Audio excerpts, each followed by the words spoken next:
Worried you might be seeing patients with expired authorizations? Missing these can lead to denied claims and lost revenue.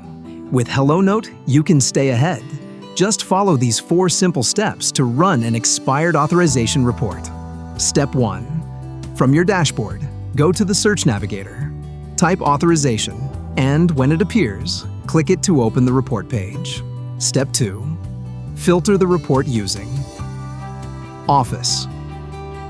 In this example, we'll leave the filter as is. Step 3.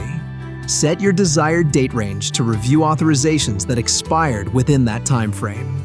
For this example, let's check the reports for the month of April to May.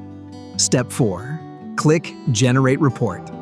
You'll get a detailed authorization report with the following information: office, first name, last name, case, insurance, authorization number, date range, allowed visits, scheduled visits, notes completed. Now, you can quickly identify expired authorizations and take action before it impacts your billing. Fast, easy, hassle-free. That's HelloNote.